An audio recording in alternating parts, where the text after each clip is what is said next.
நடக்கும் ஊர்வலம் உன்னோட கன்னத்திலே வைக்கலாமா?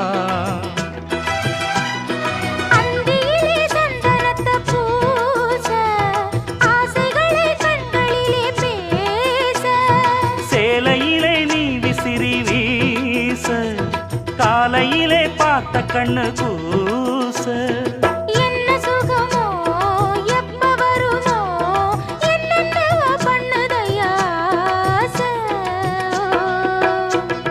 மலையோரம் மாங்குருவி மாவிலையில் பாட்டெழுதி பாடுதடி.